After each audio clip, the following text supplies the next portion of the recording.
get to him, stepped on second, and gets the double play. Watch Chris Campbell handle this high chop. Very smooth. It gets 2 on the swing, but LSU leads by 7. Pitch just catches way too much of the plate. Gets tagged by Campbell.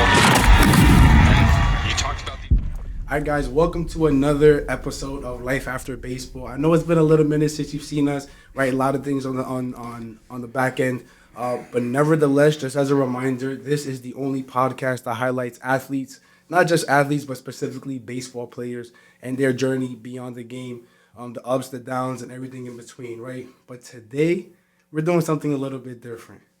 To be honest, it's a lot different today, right? So, you know how we always interview and bring on guests and look outward? Well, today we're looking inward. There's a couple stories that you guys haven't heard yet. And today I have the privilege, the honor to interview somebody who is a big part of Life After Baseball. I mean, Life After Baseball wouldn't even be a thing if it wasn't for him, right? So I'm blessed to interview my co-host and my brother, J.P. Ramirez. Yo, appreciate you, Brody. Yes.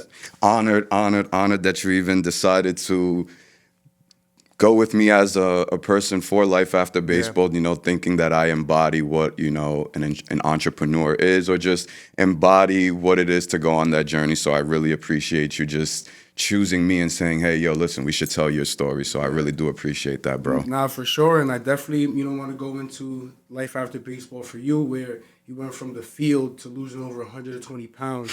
And, just going into his entrepreneurship journey, right? So, once again, I'm super blessed, right? Want to not only call you a co-host, but a friend, right? And I want to give you your flowers, bro, because, I mean, since we met about, I want to say 2021, 2022. Yeah, about post-COVID. You've, bro, nothing but solid. And it's honestly the reason why I even brought it to. You were the first person that I even brought the pod to. Damn. And it just made sense, right? So once again, I want to give you your flowers, bro. The dedication you have, the work that you put in, just once again, just being a solid friend. Yeah, I appreciate you. I appreciate you saying that, bro. It hasn't been easy. It's been a long journey. The person that you met in 21, 22 versus to who we're dealing with today, it's a completely different person. So, it means a lot more to me, especially coming from you, because you genuinely have been literally right there side by side. Yeah. You've seen me as a client, and you've seen me as a friend, and you've seen me as a business partner. So it's been amazing. So I love it, right? So just to kind of get into the story, right? Where does baseball start for you? When's the earliest remembrance of maybe T-ball, what did that look like for JP? So for me, my earliest memory for baseball was after T-ball. I didn't play T-ball growing up. But before we got there, the story goes that my parents told me that I was one day watching a baseball game with my father. We were watching the Yankees play, and David Wells was pitching. Ooh. And he said, out of sheer randomness, I went, got up, and imitated David Wells' pitching motion, left-handed pitcher and everything. Mind you, before this point, I had never put a baseball in my hand because my dad said he didn't want to force it on me. Yeah. So I imitated his pitching stance, did the same thing he did. When the next inning came up, there was a hitter. I don't know who it was. He said I did the same thing. And then that was when he bought me my bat and glove. But my first memory really came from after T-ball. So coach pitching type of baseball. That's really where the story started for me. Nice. So around that time, how old were you around that time? Wow. I would say about 6, 7 years old maybe. Okay. I started the game around 5, 6 years old. Okay, so we're playing maybe after T-ball, so maybe I wouldn't really consider that Pee-wee, right? But yeah, I would consider it more like farm baseball. Okay. That's at least what my little league would call it. Okay. They called it farm baseball. I was privileged enough and lucky enough to grow up in not a baseball house or a sports household. I had a sports parent, so my father played baseball growing up. So it was just a very seamless transition for me. So it just made sense. So, that's really where everything started. I was about 5, 6 years old. We started with coach pitching baseball, and then that slowly moved up to like, you know, as you get older, you get strong enough to get on the mound, and then you go on, so forth and so on. But those were my earliest memories. Shout out to Bronx Chester Little League. That was the Little League that I first ever played for. So shout out to them. They started the journey for me. Nah, that's dope. So speaking of the Bronx, right? Born and raised in the Bronx? Absolutely. It's still there. Still there. I know, right? You guys, your introduction into you know, baseball. It's like, all right, you know, your dad's starting to see. I'm not forcing him. He's starting to love the game. Right. You know, let's throw him into you know, some farm baseball and things like that. What's that next level for you? And then how did you start to implement like some of the things that you learned from your dad, even as far as, you know, just seeing him, you know, be into baseball and seeing into sports, like what kind of contributed into like that next level? Well, to answer the second part of your question, I feel like I have to answer that first. My father's contribution and what he kind of spilled over into me was just mainly love the game, enjoy it, because that's really what it is. Yeah. Enjoy the game, love the game, but work hard at it. You have to dedicate yourself to it. You know, at a young age, he really made it prevalent to like work hard, and he took me to all my practices, all my games. That's dope. He was my coach up until 12 years old. That's so dope. He was really like a driving force behind it. Like my entire swing and game came from him. And if it wasn't because I was left-handed, I would have been a catcher just like him, which I wish I was, because I've heard stories. He was a phenomenal catcher. But to get back to your point, as far as like, all right, where's that next level at? I played farm baseball like in my local little league until about 11-ish years old. Okay. And then where everything kind of had that big shift was after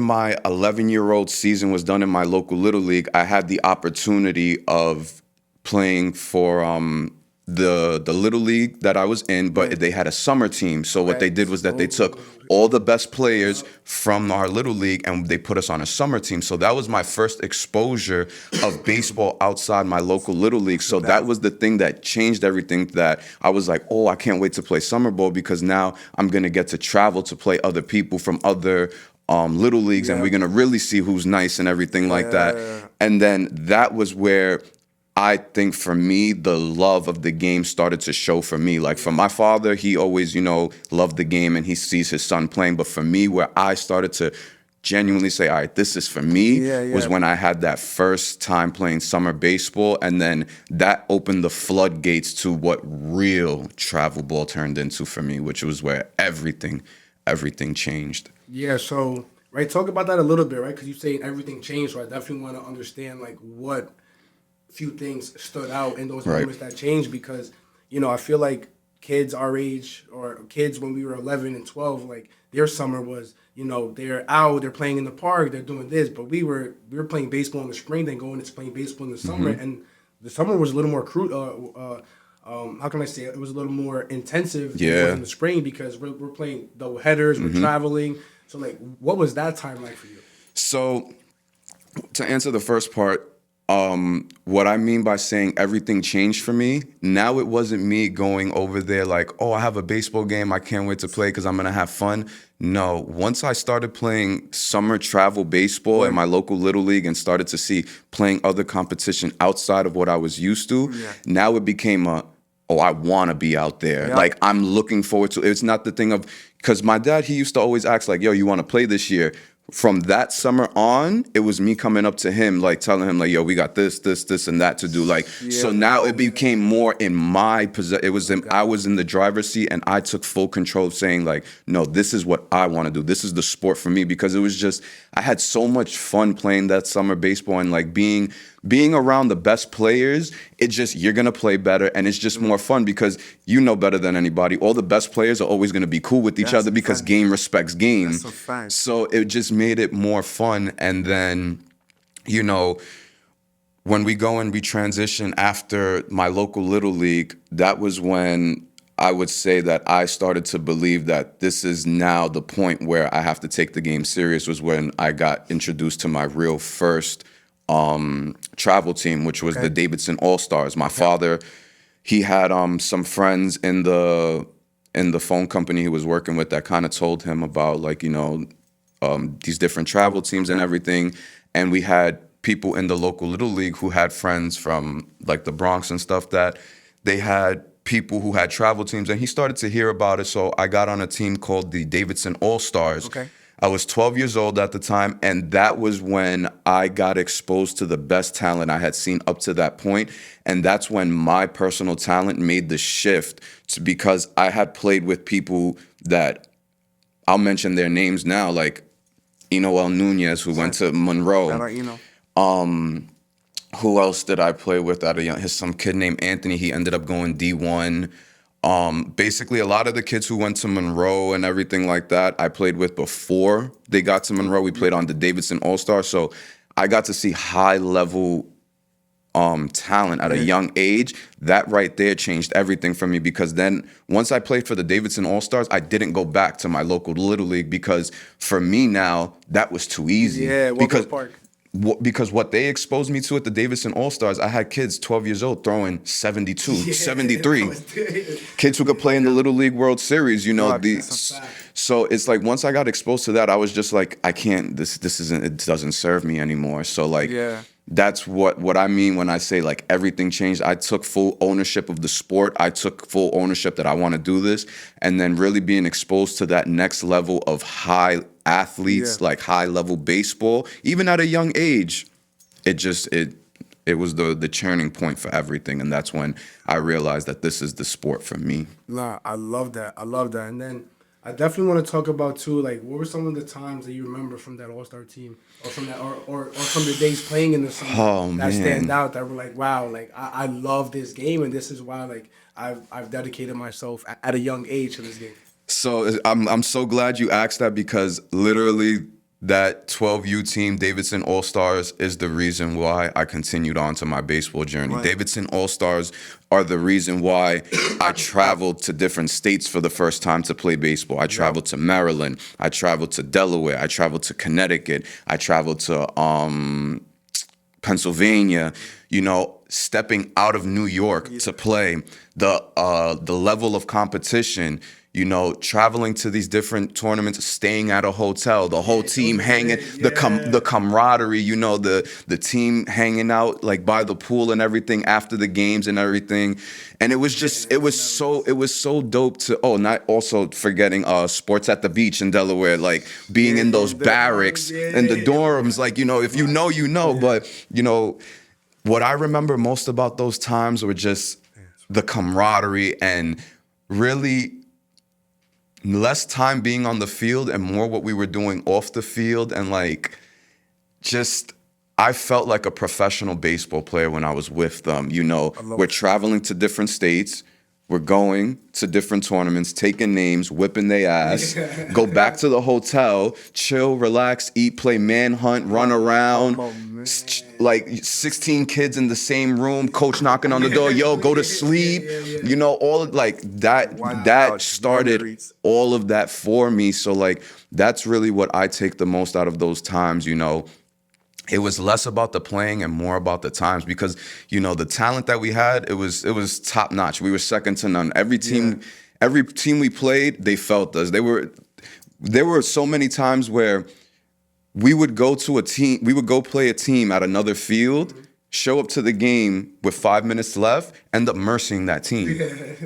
So it's really not about the playing time. It was more of what we did outside of the field and showing me what this sport can bring me, what it can do for me. Yo, you brought back so many memories to the manhunt days, and, you know, just the coach making sure we go to sleep because you played a doubleheader. We got another doubleheader tomorrow. But I think that just highlights the success in further along in your journey, because of the fact that at such a young age you were exposed to a lot. Yes. And just like our previous guests who've had a lot of success in the future, or, you know, later on in their career, whether that's baseball or even beyond the game, it just shows to the level and the standard that you hold yourself to as well. Right? So 12, 13, that's about the age where we start transitioning into high school. Absolutely. So, and I know that's always the crazy jump, right? Or that first big jump, right? Yeah, you know, middle school or elementary school to middle school is crazy, but middle school to high school is a whole different thing. So, like, how did playing on the Davidson All-Stars and even everything that led up to that, like, how did that contribute to your decision going to high school? Or your decision or your choice of where you went to high Right. So, funny enough, the Davidson All-Stars were my first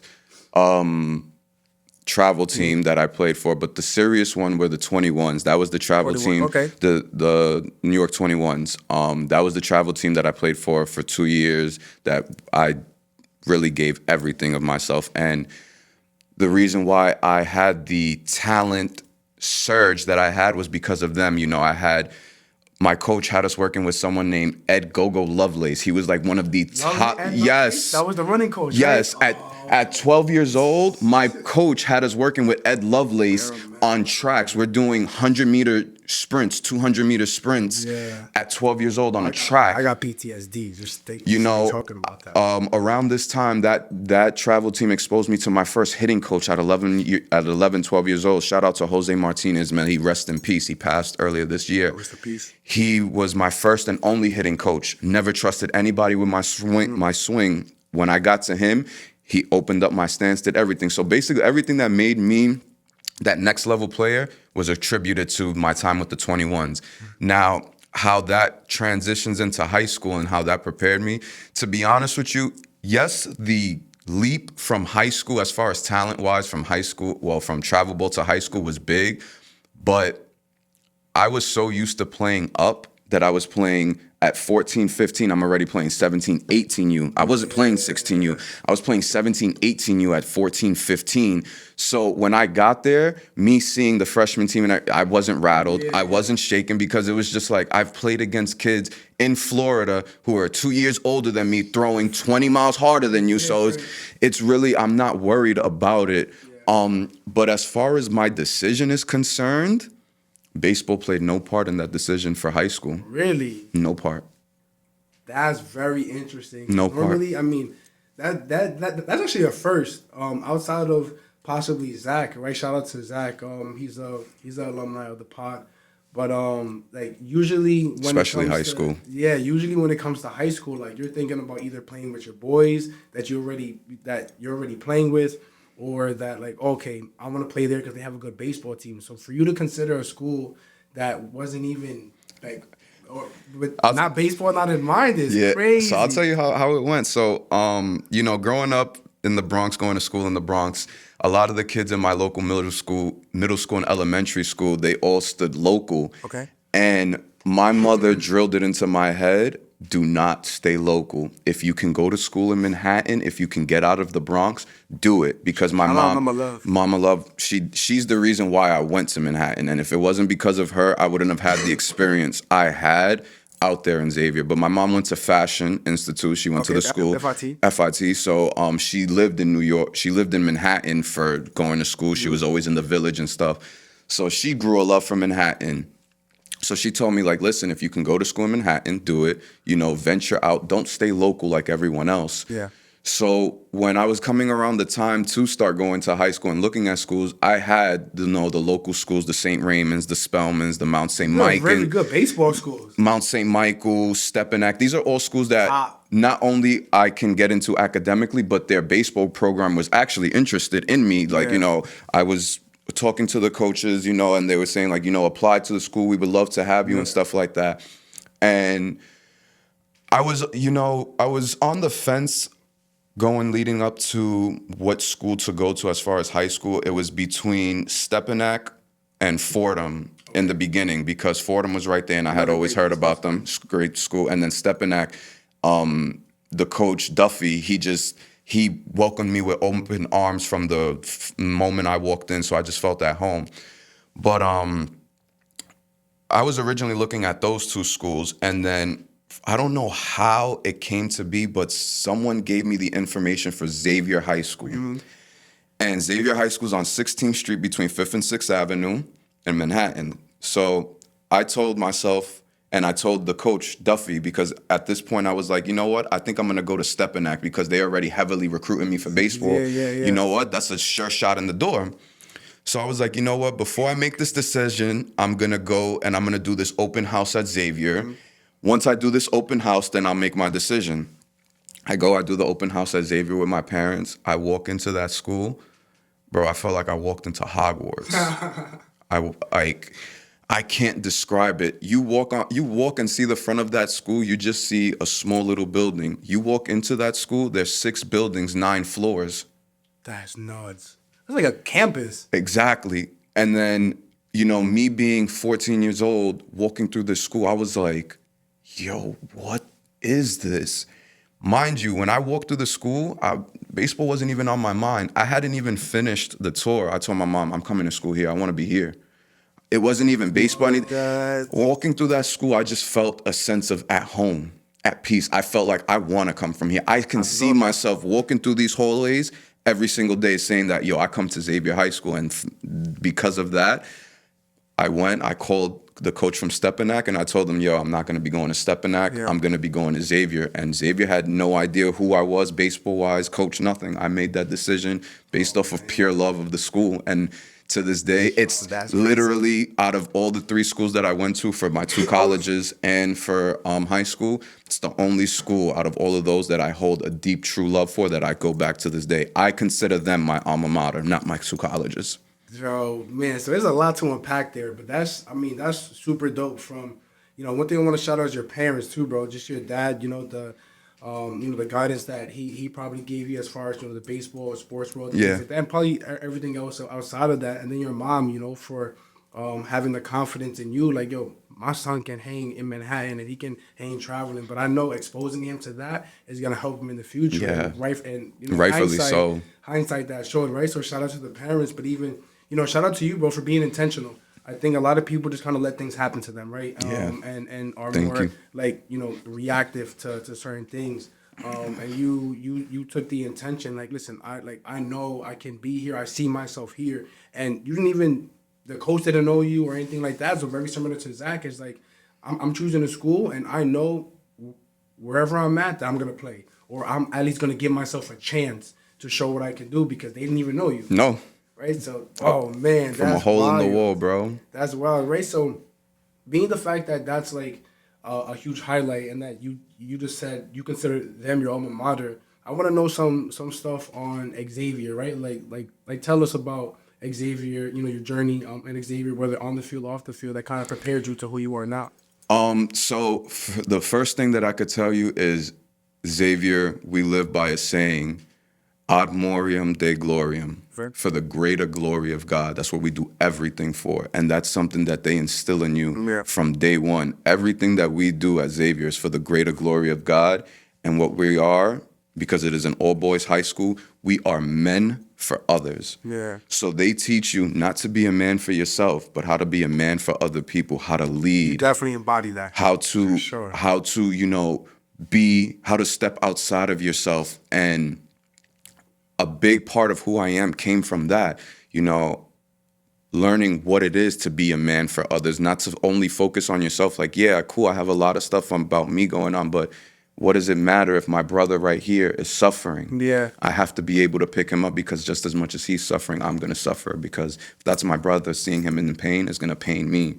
Amen. So it's just teaching. They taught us that sense of brotherhood, that sense of camaraderie. They taught us hard work.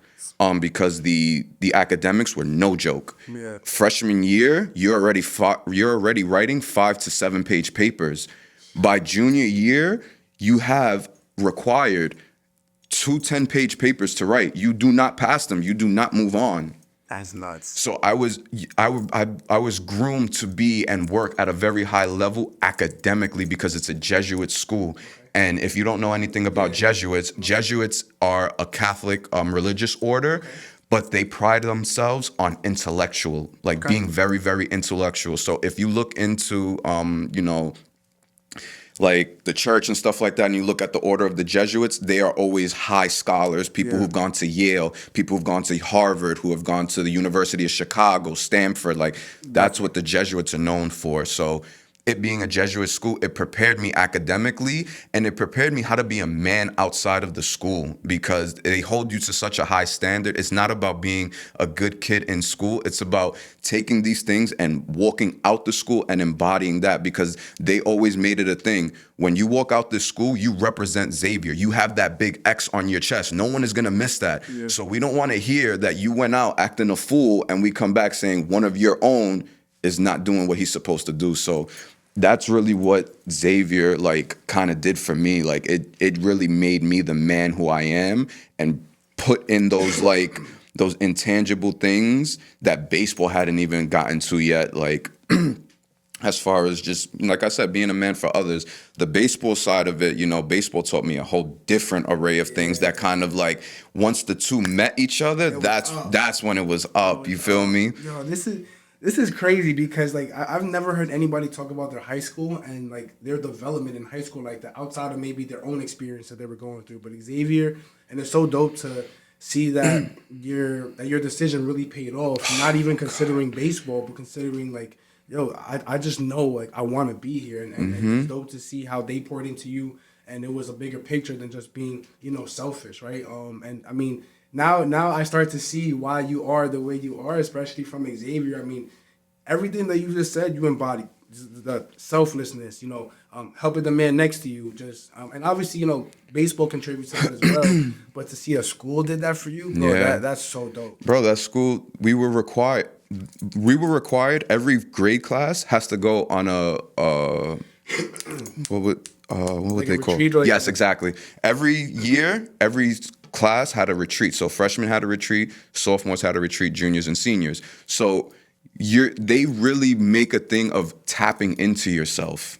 So really, they really helped with that development as far as like who I am as a person. Yeah. So now you're getting to the baseball side of things and how that kind of, you know, helped develop you, and then you kind of putting both of those together. So where this all kind of like comes together with like baseball, funny enough, even though I had mentioned earlier that I had been playing with kids who were 18 and everything like that, when it came around time for like tryouts and everything, I had a like slight nerves because around that time, everyone was talking about, oh, baseball trials, and I know that I'm going to go out for the baseball team, and I know I'm going to make it or whatever, but it was just like hearing like rumors or hearing like little stories that everyone was saying like, yo, the baseball tryouts are one of the most strictest tryouts, like they're the hardest ones to get into. No one moves up, people barely get on the team, this, that. So I'm sitting here like, damn, son, like this is going to be tough, like I'm going to have to really show out. And I don't know what the hell happened, but one day randomly the JV coach pulled me to the side, Mr. Ham. Mr. Ham pulled me to the side and told me to start coming to Xavier at 6:30 in the morning to throw bullpens in the morning. From the Bronx, and mind, that's another thing. I'm living in the Bronx. I'm living in the Bronx, and I'm going to school on 16th Street. So I'm taking the 6 train every day from the Bronx and going an hour into the city all the way down to Manhattan, and then basically doing that. So I'm getting up at 5 o'clock in the morning at 14 years old to go throw a bullpen for a team I don't even know if I'm going to be on. So that just goes to show you the dedication. But he invited me to start going and pitch in the mornings. I started pitching in the morning every single week. I would do it like 2 or 3 times a week. And from that, the varsity coach caught wind of it because it's just like, who is this freshman that is here pitching in the morning? That's dedication, work ethic. So come time for the tryouts, funny enough, that's when the varsity coach pulls me to the side and he was like, yo, you're not going to tryouts. I was like, hold on, where's me? I'm like, what are you talking about? I'm not going to tryouts. He was like, during midwinter break, he was like, instead of you being on like recess time, he was like, you're gonna come here. The varsity team has a week's worth of practice. You're gonna practice us for the week. Mm-hmm. That is gonna be your tryout. If you don't make it, you go to JV. He was like, if you make it, you start on varsity with us. Yo, that's dope. And so what year was this? This was freshman year. This was my fresh year walking in. But I just want to highlight that real quick, bro. You're walking into a school that you didn't even get recruited to. I didn't get recruited to, and I didn't know anyone. Oh, I didn't know anyone. So where the baseball and how Xavier developed me ties into is that I had such a faith in myself, and I wasn't thinking about baseball, that it just went to show me that when you stop thinking about it and just let things happen naturally, things are gonna fall into order anyway. Yep. So I didn't go to the school thinking, oh, I want to play baseball for Xavier. No, I just went to Xavier because I wanted to go to that school. And it ended up being that I was actually one of 3 kids in Xavier's history to ever get called up to varsity from freshman year. Man, I gotta. Yo, that's fire, bro. So I started my journey freshman year on varsity, went to the tryout, coach fell in love with me, and the rest was history. Sure. That's so dope. That's so dope. So, right, and so you were on vars all 4 years. All 4 years. So, once again, just playing up, right? Playing, knowing that you belong there. Yeah. Especially because of the fact that you once again, playing up and being around people who are older, but knowing that you can hold your own. Yeah. And do your thing there. So, what are some things that kind of stand out from Xavier from your playing days? From my playing days, what stands out to me, especially is specifically my freshman year. Mm-hmm. My freshman year stands out to me because I made a name for myself, but I also got to see myself struggle at the same time. Okay. So within the first week, like the first week of games, I had already gone, I think, like 5 for 9 in that span, and I had already hit my first home run. Second game of the season, I already took the ball out. How was that? I want to know how that was, because you're a freshman on a vars team, and then the second game you hit a home run. Like, how was So that? it was crazy. So funny enough, it's such a full circle moment. It's the second game of the season, and we're playing Stepanak, the school that I'm supposed to get recruited to by Duffy. Man, I get goosebumps here. Funny enough, the coach from Stepanak cannot stand my head coach. Oh, shit. He doesn't like my head coach. And funny enough, my head coach's name was Coach Dufel, the coach for Stepanak, Coach Duffy. They couldn't stand each other. So it was kind of like me playing, I'm on the varsity team, and when the coach found out that Duffy wanted me, it was like, I get to twist a knife in his back kind of thing. So like, I have your recruit that you wanted. Yeah. So we go, we get there, it's the first at bat, I'm there, and I don't, like, everything was just so, like, quiet for me. Everything was just, like, I don't remember anything that was going on. I just remember getting up to the batter's box. We go. He gives me a first pitch fastball, and I hit it, and I just start running. Yeah. I hit it and immediately start running, because for me, I'm like, yo, I'm a freshman on varsity. You gotta show out always. I not only just show out, I did not earn the damn right to be staring at nothing like this. To be, hell no. So I hit the ball and just started running. I'm sprinting. I like getting ready to round first base. My first base coach is like, yo, slow down, slow down. I'm like, what? He was like, you hit it out. I'm like, what? Yeah. And like the whole dugout is going crazy. Everybody's going crazy. My coach is laughing. Yeah, Duffy is in the corner like this. So like it was such a euphoric moment, because it was like I didn't expect it, and like to be on varsity and hit a home run like second game. I was just like, yo, this is amazing. But then this is where the game kind of just like really humbled me fast. That home run got to me. And after like 2 games after that, I went on a huge slump and ended up hitting like 1-something for the year.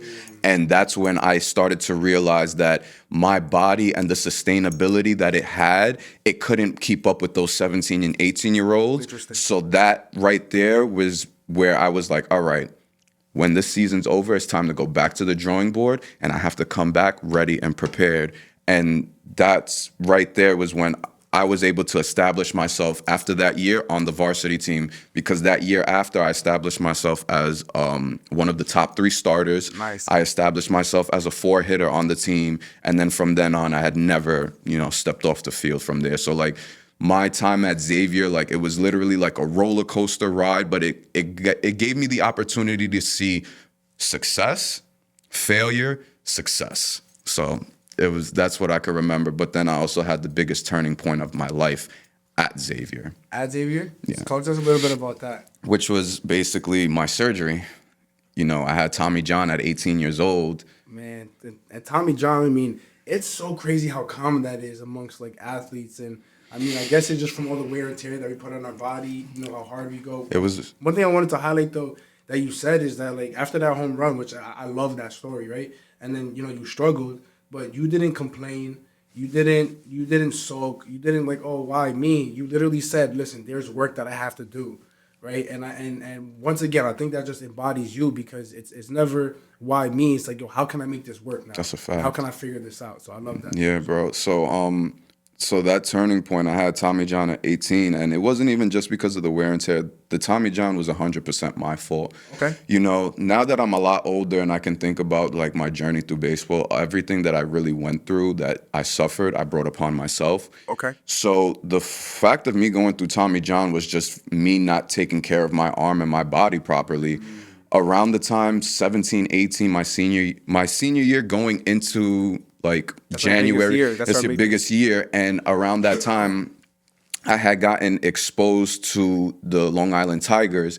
When I got exposed to the Long Island Tigers, my talent level shot up because now I'm playing with kids like BJ Lopez. I'm playing with kids like Eli, Randy, Randy Perez, Enoel, Ricky Parra, Arbeli Soto, like all of these top players that you hear I'm like we're rubbing shoulders, we're bumping elbows with each other. Like this is my group of people. Yeah. So my talent level shot up, and then my velocity shot up. So that was the first time that I started to play around in that 88 to 90 range. So now being left-handed, playing 88 to 90, a dime a dozen. You're a dime a dozen. So I fell in love with pitching that year. Okay. And now all I wanted to do was step on a mound because I knew every time I stepped on the mound, I was going to light that radar gun up. Yeah. And it was just a confidence boost. It was that dopamine that was just hitting like, boom, 88, 89, 90, 90, 91. So like to hear that, it was just good. Bro, there were days where I was throwing 2 bullpens a day. Throwing for one for my off to the side work and then one for my school at max effort.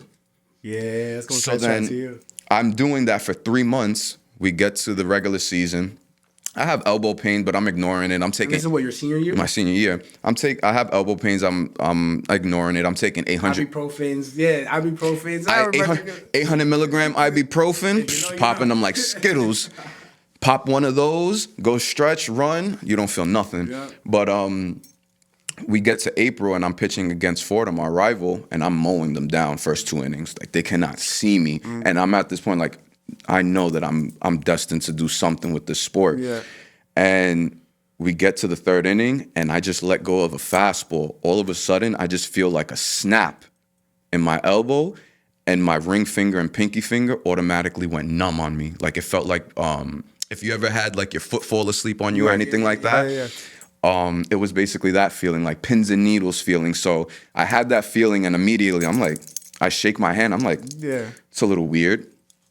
Catch the ball. I go to let go of the next fastball.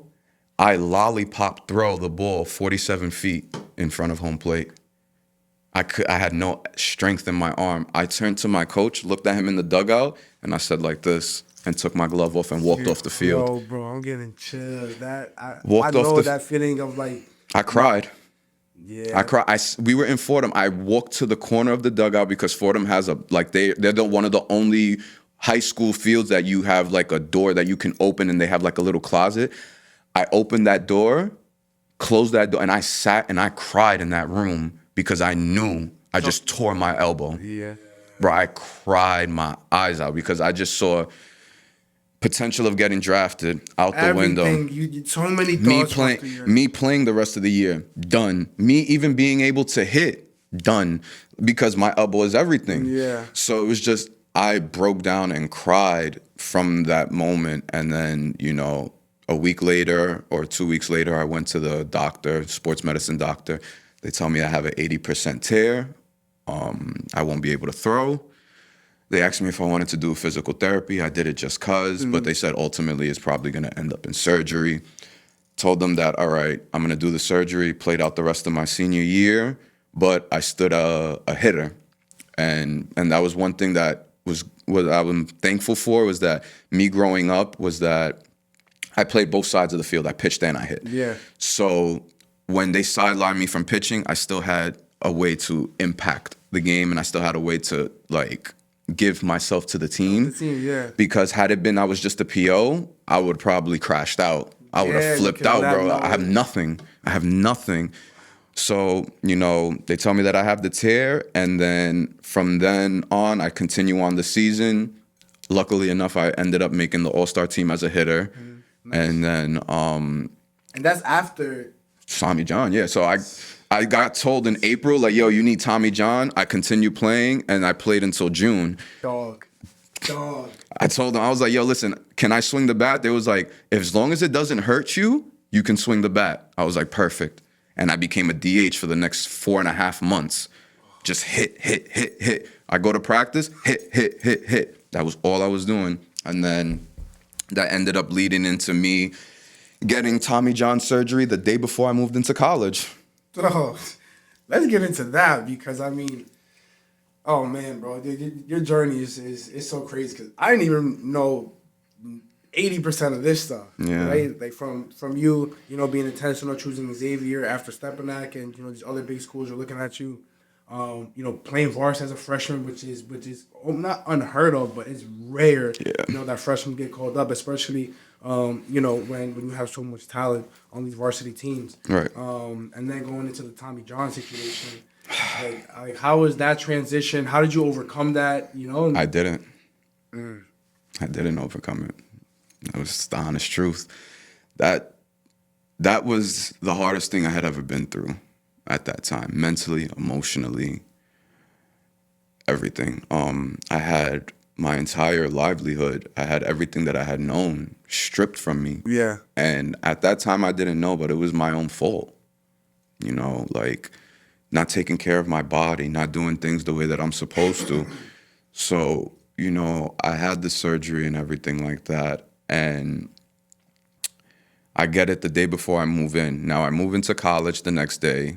And what school did you go to? Oh, sorry. Yeah, let's get it. Let's get into that and how you decided to choose what school you went to. So Tommy John actually played a role into me choosing that school, but to make a long story short, before I had tore my elbow, a week prior, I was pitching against Kennedy Catholic, and the coach from Keystone had came to see me. Okay. Great school. Yeah, Keystone College. They had came to see me, and I kind of avoided talking about everyone else because I kind of lacked and slacked on my college recruiting process. So I didn't go to as many showcases. How come? Personally, I didn't like them.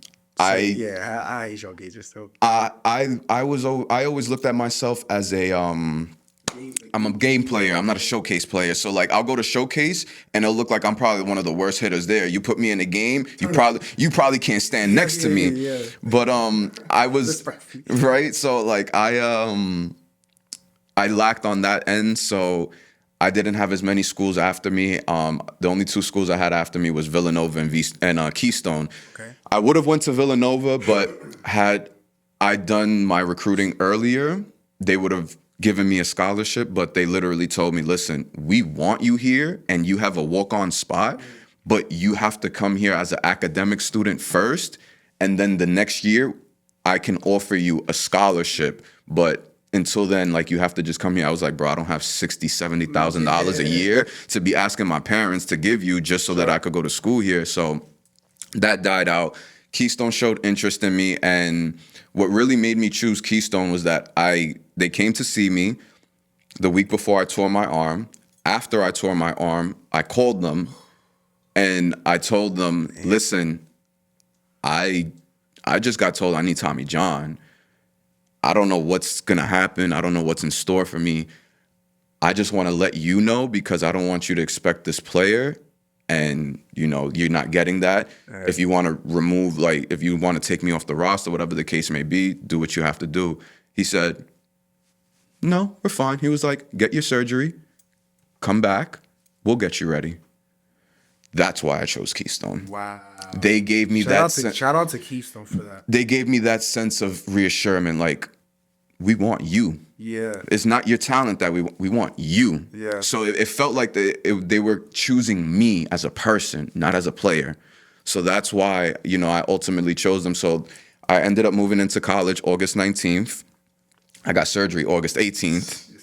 So I don't even know how you move in a... So I get out of surgery and I'm in a cast going into college. We're moving in into the dorm. I'm in a full-blown cast and everything like that. I was in a cast for a month, and then after a month they put me into the brace and everything. But basically that whole first From August to October, I was walking around with a cast every single day, and I was sleeping with my back against the wall like this for 2 months, That's bro. the worst. I had my labrum surgery, so I already You know that how is. uncomfortable it is to sleep after surgery, but yeah, so like me going to school, and I regret it now because that was such a stupid decision to go and have surgery and then go move in the next year. If I was smarter, I would have took a semester off and came back in January because I was out in Pennsylvania.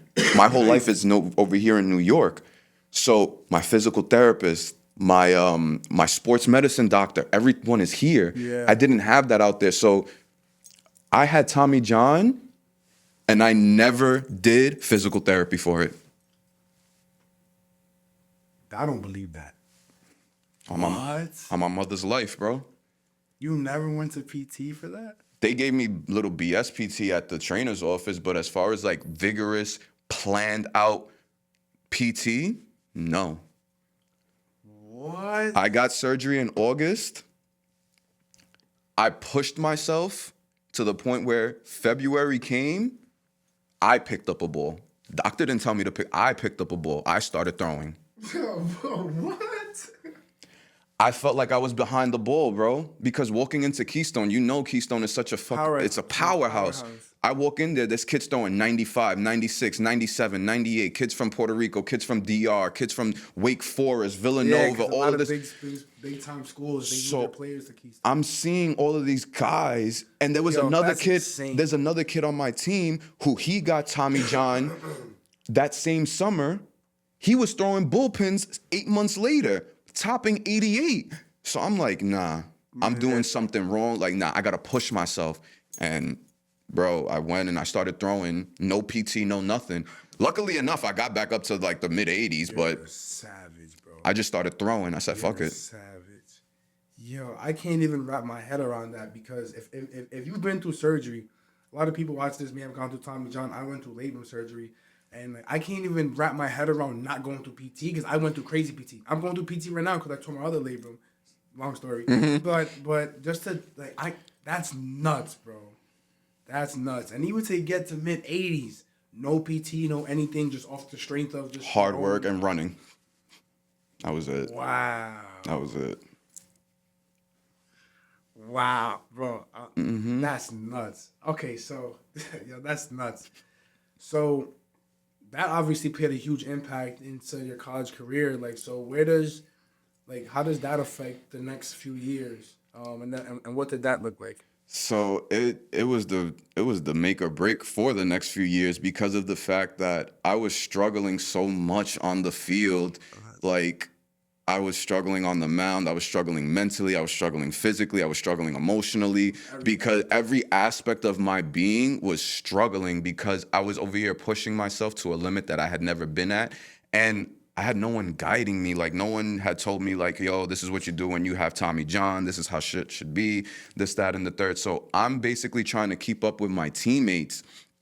And the more I'm trying to keep up with them, I'm realizing the farther behind I'm falling back. Yeah. So now what's starting to happen is that I'm starting to fall back and become further back in the pack. I'm starting to lose the love for the game now because it's just like, now I don't matter anymore. Like, I'm used to going to any type of field. I'm used to going to any type of team and being an impact player, no matter what. Doesn't matter what position I'm playing. That was the first time I walk onto a field, and whether the coaches used me or not didn't make or break a difference in the game. And that fucked with my head. Yeah. That destroyed me mentally because it was just like, yo, you go used to being the best player on your team, and now you're a nobody. So like now they're not even telling me to come out and throw in games where they're up by 10 and stuff like that. So now I'm starting to lose love for the game. I'm starting to hate the game because it's just like, yo, I'm already struggling. I'm trying to put this work in and I'm still not. So then it started to build a very dark road that I started to go down because it was just like, well, if I'm not getting anything out of it here, I'm just going to go and do my own thing and like Focus on having fun. You know what? If I'm not having fun on the field, I'm going to find some way to have fun off the field. You know what? Screw these people. And I just stopped paying attention to the game. I became emotional. You know, I let my emotions control everything. And it guided me down the path that I went through, which I ended up getting kicked off of my baseball team. I ended up... What team was that? Keystone. This whole thing that I'm talking about, this is all at Keystone. And in that 3-year span from me not playing and everything, bro, I got kicked off my team. I got told by my coach that he wanted me to go to rehab. What else happened? I had crashed my car and almost lost my life. What situation was that? And this is going on in Keystone too? Yeah. Bro, this is nuts. First, like, there's a couple things there too, because it's so unfortunate, you know, that athletes like ourselves, because we dedicate so much time and love to the game, where you said that once the whole Tommy John situation like went down, like, I didn't matter anymore. Mm-hmm. And you do matter, right? Hindsight, obviously. Of course. But in time, it's like, because our identity is so tied to the game, it's like, if I can't, and also speaks to you, because like, I'm always trying to just help my team, right? But now that you can't do that, like, yo, I'm nobody. I don't matter anymore, and that's so detrimental as an athlete to go through that transition, bro. But and then the car accident, and then you getting kicked off. Like, what happened with that situation? So that whole situation, and honest to God, like, this is what I'm about to tell you guys is stuff that, you know, not even for close friends, family, parents even know. Mom and dad don't even know. This is the first time I'm actually going to share it, because I've gotten to the point where I'm comfortable with it. But my sophomore year in college, because of the fact that I had had Tommy John and everything, I wasn't playing and I was struggling. I started to struggle with pills. Oh, wow. Yeah. So I used to struggle a lot with pills. I used to take pills a lot to like numb the feeling, numb the pain and everything like that. And what happened was, around the time of my birthday, me and a group of friends, we had gotten my boy had gotten like this little like capsule or container of a bunch of like Xanaxes. Mm-hmm. And I had took a Xanax the Monday before my birthday, and like, yo, guys, like, no matter what you're going through, please do not revert to drugs. Do not revert to a pill or anything that's going to escape the feeling, because you don't escape it. But I took a Xanax the Monday before my birthday, obviously trying to escape trauma and pain and everything like that. And my roommate calls me, and he was like, yo, bro, you want to go get food? I'm paying, like, just drive us there, because I had my car at the time. I was like, free is for me. I was like, yeah, of course, no problem. But the one thing that I did do is that I told him, I was like, yo, hold on real quick. Before we do anything, I just want to let you know, I took a Xanax. Like, I don't think I should be driving. You want to drive instead? This man looks at me in the face. Nah, bro, you good. You got it. You look perfectly fine to me. That was all the load of confidence I needed. We go get food, driving back. Driving, all of a sudden, everything goes dark, blank. All of a sudden, I hear my boy next to me, yo, JP. I'm like, what happened? I hit the guardrail on the passenger side. I try and gain control of the car and yank the car back and pull the car into a divot and flip my car 5 times. And it lands. So if this is the car being on all 4, the car lands driver's side up. And I had to climb out the car. What? Yo, thank God, bro. Yeah. And to this day, well, I didn't suffer any injuries, thank God. And my roommate didn't suffer any injuries. Thank God. No one else got hurt. The car was the only thing that was totaled. And to this day, I've never dreamt about it, never anything about it. But that happened. My coach caught wind of it. Is that where you got kicked out? And my coach kicked me off the team. So my coach found out. Man. And this is all before we're supposed to go on our Florida trip. Like, everyone knows in college baseball, you have your Florida trip. Yeah. So I get kicked off the team a week before I'm supposed to go on my Florida trip. My parents are supposed to come see me in Florida to play. And they didn't even know nothing. I got kicked off the team and everything.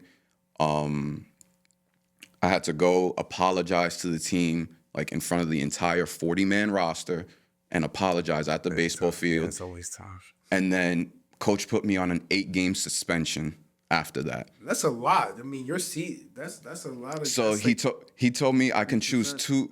He told me that I could choose 2 ways to do it. Oh no. Sorry, my parents weren't coming to see me in Florida. My parents were coming the first opening weekend. Okay. So once we got back from Florida, it was opening weekend. So what happened was the coach gave me the choice. He was like, listen, you have an 8-game suspension. You can choose to serve it out 2 ways. He was like, you either do 4 in Florida and 4 when we get back, or you do all 8 in Florida and don't play at all. I was like, give me the 8 in Florida. There's no way I'm going back to Pennsylvania with my parents in the stands, wondering why the hell I'm not. Because when you get suspended from a game, you can't dress with the team. You can't sit in the dugout. You have to sit outside dressed in your team's attire. So how embarrassing would that be? Kicked off the team or whatever. And because of the fact that like I was going through all of that, my coach was like, yo, listen, you need to go to rehab. I'm not bringing you back unless you start going to rehab classes and shit like that. And I avoided it. I'm going to be honest. I didn't go. And then from there, just everything kept spiraling down. And then eventually I just realized Keystone and Pennsylvania was just not it for me. I was like, I got to get out of here. Yeah. And then my environment was just terrible. I was hanging around the wrong people. Even though I had the right people available to me, I was hanging around the wrong people because the right people that should be around me were all on the baseball field. And you couldn't even be on the field because you had Tommy John. Oh, bro, this is nuts. So then from there, that's when I was just like, you know what? I think it's time for me to leave. I ended up leaving my junior year and transferring to Baruch and coming back home to New York. Huh. Wow. But I'm assuming, because you said you started to fall out of love with the game, right? Like, did that transfer over to Baruch? Yes. And what was that? Okay, so what was that like? So me transferring to Baruch was more me holding on to the dream for the sake of my dad. Okay. When I was a young kid, I had always told myself that I wanted to make it for my dad because my dad, like I told you, I grew up playing baseball. So I told myself I want to make it past him because he had gotten 2 contracts offered to him, the Blue Jays and the Astros, when he was out and living in the Dominican Republic. Okay. He had 2 contracts, so I told myself, you know what? I got to go and I got to surpass that. He didn't get the chance, so he's going to live vicariously through me. So that's why I was kind of holding on to it at Baruch. But in all actuality, the reason why I kind of like went to Baruch was A, to get away from Keystone. That's first and foremost. And, you know, B, to just try and play and like revive it or just like, and just the idea of me going to a school and not being an athlete and not being on a team and playing was very weird to me. So like for me to go to Baruch and then be like, all right, I'm not going to play on a team. And I was just like, nah, that's not me. So like I kind of kept it alive because it just felt natural to me. But I didn't care for practices. I didn't care to go to games. I didn't care about stats really. I'm all the way checked out. You know, once I got to Baruch, like that was just like a saving grace. That was just running through the motions kind of thing. But as far as like the game, bro, when I was at Baruch, bro, there was a snowstorm. I'm in the Bronx. It was 20 minutes to get there. Yeah, coach, trains and everything blocked. I got no way to get there. Can't get there. I could have got to practice. I didn't want to go to practice, bro. I would leave practices early. Especially me being a pitcher. Oh, yeah. Once you're done with your... I would throw my bullpen, go down to the trainer, ice my arm, come back upstairs, see what they doing. All right, cool. I'm out. There's nothing here for me. And like, oh man, that was the real beginning. Like Baruch solidified the fact that I was just I didn't care no more. Yeah. Keystone, I was trying to hold it together because I'm away from home and like they recruited me and like I went through the whole process. Baruch was my choice, and it was just like, nah, I don't care. And then that's when I just that's when I really realized, you know what? I'm done. Isn't that like the future after that? Yeah, I played 1 year at Baruch. Funny enough, we won the championship the year that we won, that I was there. And then I had an extra year of eligibility that I could have gotten back. Okay. I waived it. I didn't care. Oh man, bro, this is nuts. So yeah, I got so many questions, but Shoot. So that time, right? Like, and what part does that identity crisis come in, though? Right, because that's and in your story, I feel like it's a little tough because In my story, it's tough because like I'm going through my identity crisis while I'm still on the team. Yeah. Because my identity crisis wasn't like, oh, okay, now I'm no longer on the team and like this. No, my identity crisis was, yo, I'm still on the team, but the reason why I'm having that is because I'm not directly impacting the game in any way. So like, you know, opposed to like other people that we've had on the show and like that we've seen, you know, they stop playing or whatever, and they still have a couple years left or whatever the case may be. In my position, I'm still on the field, and my identity crisis was just like, you know what? Since I can't get on the field and be noticed and be, you know, loved how I usually am on the field, I'm gonna find other ways to do it off the field. Yeah. So now I'm starting to see myself like, yo, practices come around, don't care for it, like I said. When they asking me like, yo, when's your next game? I don't know. Like everything that made me a baseball player, made me who I am, I kind of started to hate myself and hate it because of the pain that I was in. Anything that had to do with baseball, bro, I was pissed off. So it was like, that's where that identity crisis was, where I started to genuinely dislike who I was because of the tie with baseball, because baseball had already put a sour taste in my mouth. Yeah. So that's where that identity crisis really hit in Keystone, bro. Like I'm on the team, but I'm really not on the team. Yeah. And then I'm going through all of this nonsense and it just wasn't me. So I gave it all up. So, and I'm curious to know, like, how you go from that to where you are now, where, like, you inspire me to take care of my body better than I already take care of it because of what you do in your day-to-day. So to hear that, like Tommy John and all this stuff came from not taking care of my body to seeing where you are now, what happened there? So my big change, everything changed when I graduated college. Okay. So when I graduated college, I was in a position where I felt like I wasn't a part of society. I didn't have credit. I only had a bank account. Mm-hmm. I didn't know how credit worked, and I didn't know how the world worked, and I didn't know where I positioned myself in the world. So when I got out, I was like, yo, I need to learn my finances, and I need to learn schooling, books, about all of that stuff, right? So I made it my business to start understanding finances and all of that stuff. You know, that's when we had met. You know, you helped me with my credit journey and stuff. But where I had the real change as far as taking care of my body was with 2022 and 2023. I started working in a automotive shop. I started welding in a mechanic shop. And when you start working in like a shop or a job like that, laboring like that, your lunch and everything like that is always fast food. You're working crazy long hours. You're tired all the time. So from me working that job and me not playing baseball, because now once baseball ended, it's just like, all right, I don't have a reason to actually go to the gym, be in shape. I don't have a season to be ready for. So you know what? Those reasons of me like, oh, I got to go to the gym, I don't have to worry about that. So boom, we got that out of our mind. I'm happy about that, quote unquote. Then, you know, I start working at the shop. You start eating junk food every day and all of that. And then I'm slowly gaining the weight. I'm slowly gaining weight. And then one day it just all hits me at once. Bro, I'm almost 300 pounds. 300? I was 295. That's nuts. And then me being an athlete, it's just like, yo, I grew up going to the gym and all of this. So it's just like, I'm having an internal battle with myself. Like, yo, bro, you know you should be doing better than this. You know you should be working out. You should be doing X, Y, and Z.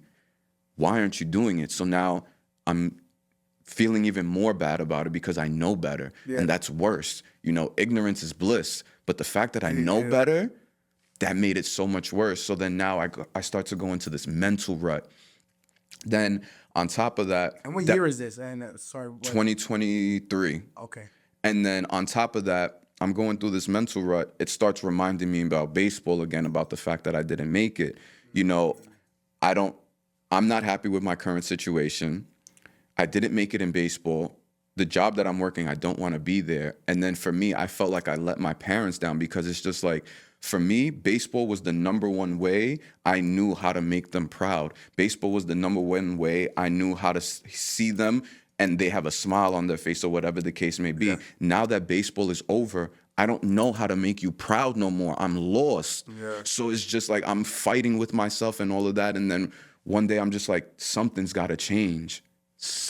And I can't sit here and pinpoint exactly a date or a time or anything like that. It was just a feeling that I had. You know, I got tired of feeling like I had to roll out of bed. I got tired of feeling like, no, literally, like when I say roll out of bed, I'm talking about turtle on its back, roll out of bed, like where I'm shimmy, shimmy, let me get some momentum to get out of bed type of thing. But like the way that I was feeling, I didn't want to feel it no more. The lifestyle that I was living, I didn't see it as the lifestyle that I should be living. Like at a young age, I was like, yo, I'm going to be rich. I'm going to be famous. I'm going to take care of my family. Like, you know, my name is going to be known. You know, I always looked at myself in that type of light. So that's not the current situation that I'm living in. So I sat down one day and I looked at myself and I'm like, yo, you got two options, bro. You can either sit here and be some unhappy, unsuccessful, fat bastard who is just going to sit here and sulk all day and say his situation is terrible, or you're going to take your time back and make something happen. Yeah. So when that happened, I was just like, you know what?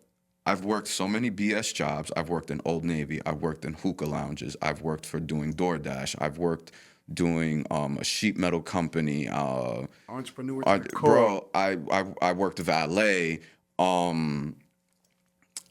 What else did I did so many different I tried streaming. I did so many different things, bro. And I was just like, you know what? I've tried all of these different things. Nothing has worked out. And what I'm doing right now isn't working out. I'm going to do something different. Yeah. Went, uprooted my life, quit my job. The mechanic one? Quit my job. No safety net, no job behind me or anything like that. I quit my job because I told myself, yo, I'm miserable here and I might have bills to pay and everything like that, and I might have money that needs to come in, but what good is that money or those bills if I'm not even mentally in a place to be able to do anything with it? Like, yeah. So what? Okay, cool. My bills are paid, but my head is screwed up. I can't even look at myself in the mirror. What's the point? Yeah. So I told myself, nah, forget it. So I quit the job on the spot. I doubled down on my valet stuff, and I just started trying stuff, you know. That's when that entrepreneurial time really hit, to where I was trying everything. I tried YouTube automation, which you put me on to. Like I said, I tried streaming. I tried drop shipping. I did the crypto stuff. I did trading. I did NFTs at one point. I did all of this stuff, and it was just me trying to figure out, what am I good at? Now, where my transformation comes into play is that I didn't necessarily set out and tell myself I wanted to lose 100 pounds. I didn't set out and say that I wanted to do X, Y, and Z. Yeah. It was just, I was looking for my path. I knew that I wanted to lose weight, and I knew that I wanted something better than what I had. So I started going not to the gym, because I was broke as fuck. I was broke as shit. So that's another portion of where my entrepreneurial success has started, was that I said, you know what? I need to work out and I need to lose weight, but I don't have money. What can I do to lose weight, get in shape without any money? Calisthenics. Yeah.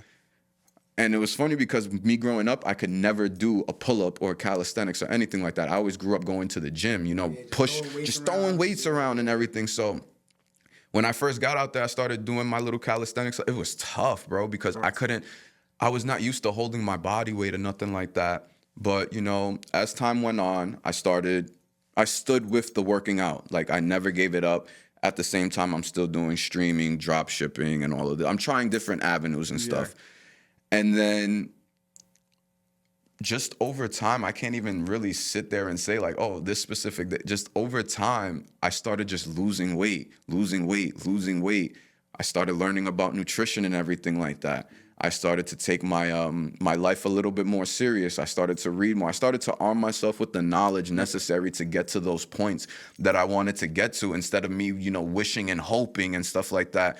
So from me just naturally working out and showing up every single day was what helped me figure out what I wanted to do. One day I was 295, and then a year and a half later, I step on the scale, I was 170 something. And that was with... So 120 pound drop in a little over a year. A little over a year. I didn't use any Ozempic. I didn't use... No disrespect to anybody. I didn't use Ozempic. I didn't use no flat tummy tea. I didn't use no supplements. I didn't use any of that stuff. No Jenny Craig, no nothing. I didn't even use really whey protein. Only thing I did was strictly hard work and dieting. And from me being out there every single day, because I work out at the park 4 times a week strength training, from me being out there every day, there was a guy out there who used to see me all the time working out, and he looked at me, he was like, yo, you're here every single day. I saw you when you were big. You're in amazing shape now. Why don't you become a trainer? Why don't you start doing content? Why don't you start teaching people what you went through? And I looked at him, I'm like, what? I'm not no damn trainer. Like, that's not my vibe. That's not my body. Like, I never see myself in that light or anything like that. And making content, you crazy. I'm not putting myself out there. I was just 300 pounds. The thought of me being on a camera or in front of a screen, I hated it. It was even when my mom was taking pictures of me when I was younger, like for baseball, I got annoyed of her taking all the pictures because I didn't like posing in front of a camera. Now a camera hate to see you coming now. You feel me? Shit. But that's so crazy. So he tells me, he's like, yo, become a trainer and stuff, start doing content. So then I was just like, you know what, bro, I've tried literally everything under the sun and I still got no money in my pockets. I was like, what do I have to lose, bro? So I start focusing on making content. I start focusing on, the health side of it. And from that, I just naturally gravitated towards it. And it felt like me being back at Xavier all over again, to where I wasn't trying to make the baseball team. I wasn't trying to become a trainer or this person who embodies health. It just happened off of natural, path, natural causes. And I was just sitting there and like saying to myself, like, yo, I don't know what I'm going to do. Like, how am I going to make this training stuff work? Who's going to listen to me, this, that? And over time, little by little, as the days went on, stuff started to make sense to me. And then I started to sit there and tell myself, you know what? Now I'm just training people and, I'm teaching them here and there. Yeah. I was like, you know what? I want to take this to a whole nother level. I don't want this just to be training. I want a movement. I want something that people can attach themselves to. That's when I decided, you know what? I'm going to start my health company. I was like, you know what? We're going to go and we're going to open up a business. Yeah. You know what? I've worked all of these different jobs and I've never resonated with the regular 9-to-5 worker. Mm-hmm. But I always did resonate with the owner of a company. I always did resonate with friends who were in business. Yeah. So I was like, you know what? It makes sense. So I sat down and I was like, you know what? I'm going to open up a holistic health company.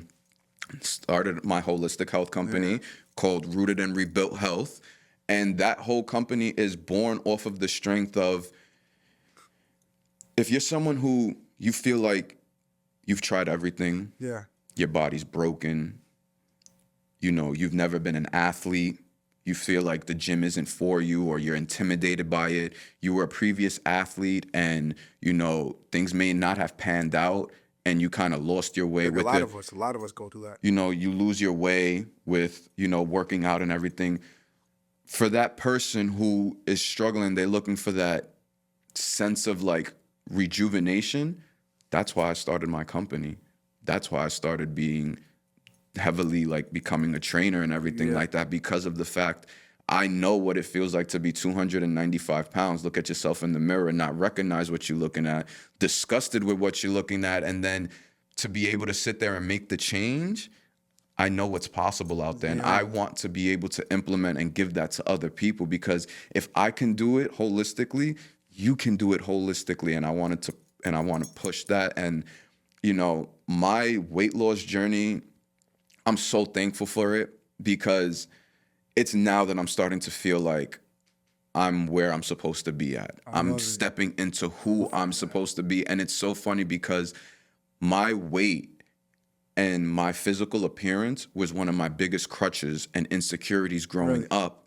So now for it to be the focal point of my life and my entrepreneurial journey, it's still crazy to think about. And, sometimes I get emotional about it, because it's like, yo, you were that 300-pound kid. And like, now, bro, you're helping people get to the best spot that they've ever been. So it's just like, bro,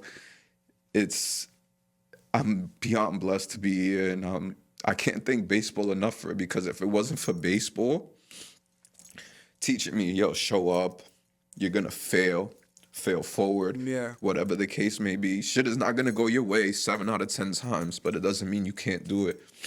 And I don't mean to cry. Take it out, bro. Take your time, and I'm big on feel what you need to feel, bro, because that's why I love this podcast so much, is because you can tell the dedication, what he's been through, right? Like what you're seeing right now is everything he's been through to get to where he's at now. And I want to give a testimony to him, because even, like, first off, it was crazy to see out of nowhere. I just see you pop up on my feet. I'm like, this boy look like a mannequin. like I don't know if you remember the Gucci Man thing, when Gucci Man came home. And he's a clone. Yeah. And then even after that, like, my mom, right? Because she's on IG now, whatever, and she just follow her little fitness stuff or whatever. But she loves JP. Like, I remember recently, JP was posting, but he was shadow banned, and my mom was like, "How come I haven't seen JP's post? Where's his post at?" I'm like, "Nah, he's been posting, but you probably just got to go to his page, like a few things, and then he'll pop right back on your feed." Right. But like my mom, even, because she goes to the gym 6 days a week, if not 7. She's there 2-3 hours. She's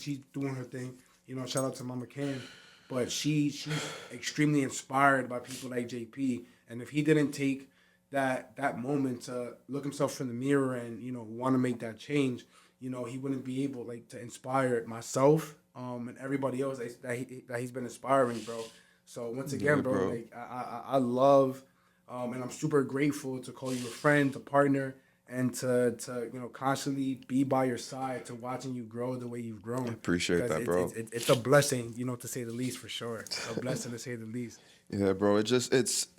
And make sure, if you're watching it, bro, show some love to JP, man. If you're not, I'll drop your page real quick. I'm gonna drop it at the end too. I'm gonna drop all, but just quickly for you guys, my Instagram is for my business, Rootedrebuilthealth. I'll drop everything below, and then you can follow my personal Instagram at RebuiltWithjay. But it's just like, this baseball and this journey has played such a pivotal role in my life. Baseball taught me the intangibles. Baseball taught me how to become comfortable with failure. Baseball made me comfortable with, all right, plan A didn't go your way. Yeah. I'm on plan B right now. Yeah. And it comes back full circle, because it goes back to what I was taught at Xavier, be a man for others. Yeah. And me being a trainer and teaching people, inspiring them and helping them become the best version of themselves. That's me being a man for others at the core of everything. So, when I was younger, it hurt, it sucked, it was terrible going through it. There was a lot of pain, Specifically, finding what I was gonna do next. You failed forward, like you talked about. You tried all these things and constantly failed forward. When I was trying to figure out what to do next, I kind of made it hard on myself, because it was just like, when you're an athlete, especially a high-level athlete, you're so used to being good at something for so long that you forget what it feels like to suck again. So, Oh my God, that's so true. So for me, it was hard, because I'm trying all these new things, and I had to be bad at it first. And I stuck it out, and I was bad at the calisthenics. I was bad with my weight. I was bad at training. I was a shit trainer when I first started.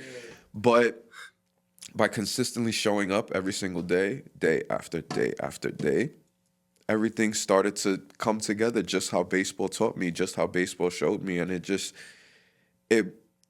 coming and being able to talk about it today, it just drives home the fact that there is a life after baseball. Like, you can do and find something. And that's why my favorite, like, not telltale, but my favorite piece of advice that I heard, and we spoke about it, was find that place or that area in your life that causes the most pain, heal there, and build off of that. And you'll probably find your purpose in life because you connect so deeply with it. Yeah.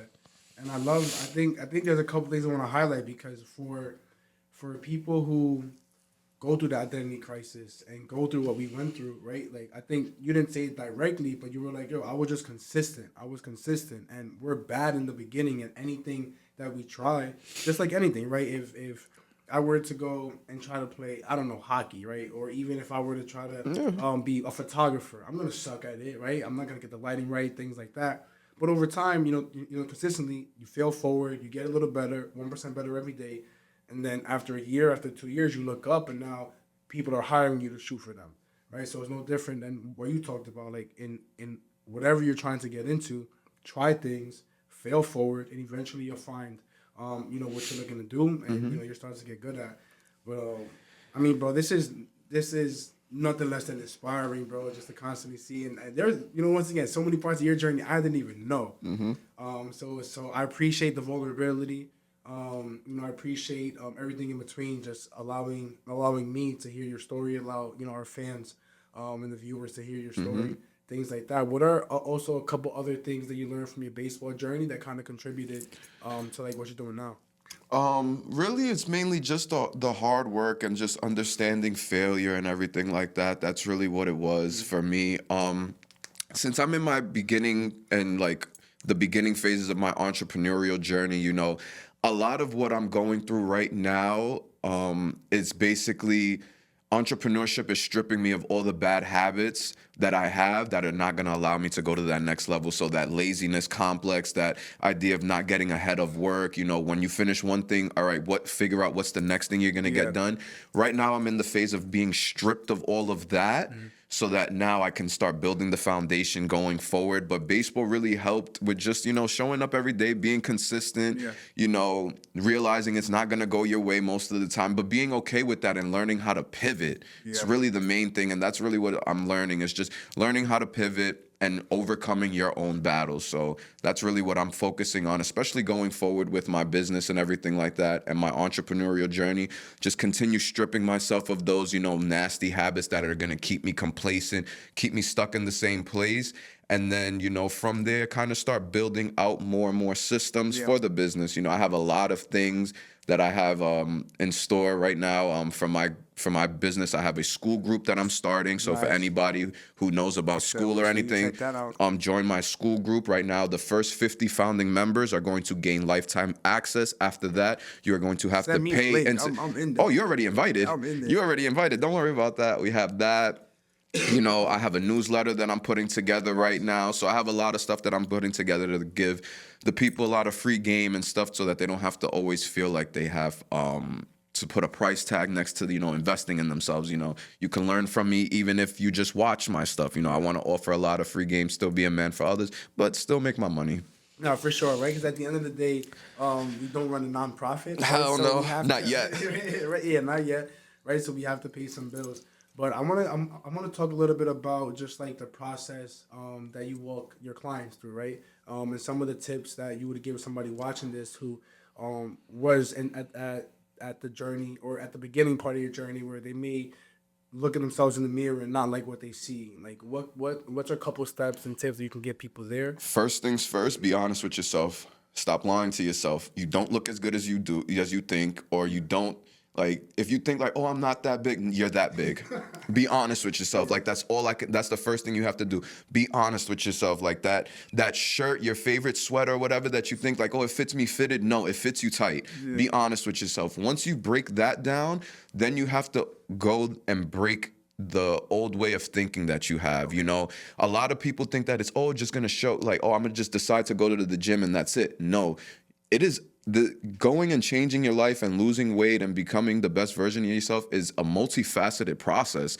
It is not just a thing of like showing up to the gym. You have to break old mentalities and old thought processes like, oh, I can't do this. No, especially in my program, that I can't shit, we don't say that.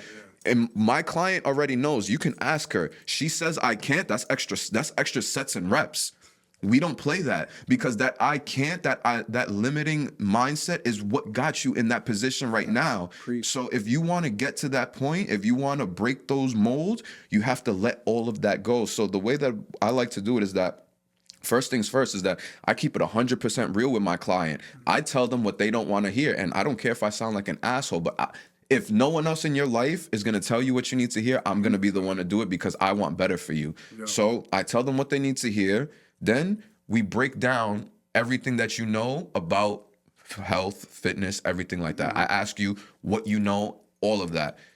Everything that's wrong, we're breaking that down. Everything that's right, we're going to reinforce it. Yeah. And then I'm just going to teach you as we go on. And then as I train you, I just teach you my mentality. I teach you how I'm looking at things, how I'm thinking. And then the working out is just a small aspect of it. In all actuality, my program is more on changing your mind than it is your body. Your body is just the extra cherry on top you get for it. But in all reality, what I do, I change people's mentality and how they look at themselves in life. Yeah. No. So that's how I walk them through that process. Like, yeah, you're going to hit me up so that I can help you lose weight. But in all reality, I'm going to help change your mind to where you don't see limitations no more. Man, I love it, right? So what's for some people, they may be like, oh, well, I might not have the time, right? To get bullshit. It's bullshit. Why would you say that? Because you have the time. It's about what you want to allocate your time to. And prioritize. Prioritize. You make time for what you want to make time for. Don't sit here and tell me that you don't have time when you spent 30 minutes scrolling through your phone. When you watching shows or you're keeping up with all of these different things or you're on the phone for 20, 30 minutes. All of those little 20, 30-minute pockets, they add up. Yeah. Don't sit here and tell me, oh, I don't have time. You have time. You don't want to make time. Don't sit here and tell me, oh, but I'm tired from working. Yes, you are tired. But what do you want to be? Tired and out of shape and living and being unhappy with yourself, or tired, energized, and in the best shape of your life? You choose your difficult. Everyone has a difficult life. Everyone is tired. Everyone is battling something. Choose your difficult. Be able to live with it. Don't see the next person and be like, oh, damn, I wish I could. You can do that. Just be able to tell yourself that you're going to do it and show the hell up. That's it. There's no excuses. For someone who lived in excuses, I'm at a point, there's no excuse for anything. Yeah. For anything. Right, so that's the time thing, right? But usually people's biggest objection is time, or I don't have the money to maybe invest into... Bullshit excuse. You find ways to do it, and this is what baseball taught me. You find a way to get it done, regardless of it. Okay, you've never hit a screwball before, but this pitcher got it. Figure it out. Yeah. It's the same exact thing. And you might not have money on BS every day. I guarantee you, if you go through somebody's bank statements in a month, you'll find Uber Eats. You'll find They don't have the money to do it, or they might say, as far as like the sense of, you know, in the health aspect, I don't want to eat the same thing every single day because, you know, that's boring. Look at that bank statement. You went to Starbucks 7 days out of the week and you gotten a matcha every day. Don't tell me you can't eat or drink the same thing every single day, and don't tell me you don't have the money, bro. It's choices, and that's what it really comes down to at the end of the day. Make a choice and be able to live with it. Don't sit there, make the choice of comfortability, and then be envious about the person who chose the hard way and they're getting all of the results and all of the benefits from it. Easy now, hard later. Hard now, easy later. It's a simple... Say that one more time, because I love that. Hard now, easy later. Yep. Easy now, it's going to be hard later. Make your choice. That's a fact. And one thing you do not want to play with is your health, right? Because I know if you talk to anybody who's sick, whether they want the Lambos, they can want the Ferraris, the only thing you wish when you're sick is to be healthy again. Yep. Right? So you might as well start that journey now. Mm-hmm. I mean, Jay, once again, I appreciate, you know, your vulnerability, you know, your willingness to talk about, you know, certain parts of your story that a lot of people are just learning for the first time today. What's like one thing or anything else that you wanted to share that you feel like can help somebody else on their journey, whether that's through the transition? Because I mean, bro, there's just so much there that I feel like somebody can learn from just by seeing how you go about your day to day, right? And inspiring people on that journey. So what's just something off the top of mind that you really wanted to share with the people? For the people in general, my biggest thing is just come to grips with what it is that you want to do. And if you don't know what it is, take your time to figure that out. But when you figure out what it is that you want to do and you come to grips with it, make sure you're willing to do everything and anything possible to make it happen. Because if you really, really want it, you're going to make it happen. So just in that sense, choose what you want to do and then be willing to put the work in that comes with it.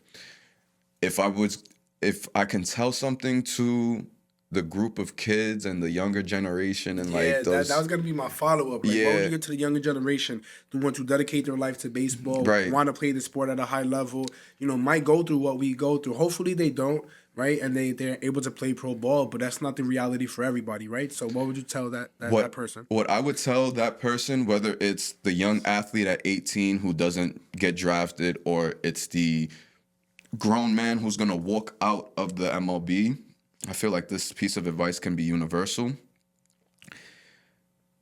That intangible thing that made you good at baseball is the same thing that's going to make you good at whatever you choose to do. That's a fact.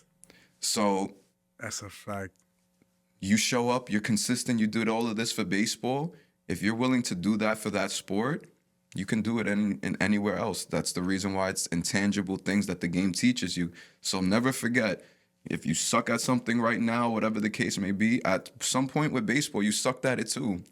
But the thing that makes you good in your sport is the thing that's going to make you good in whatever facet of life that you choose, because everything transitions, everything overlaps.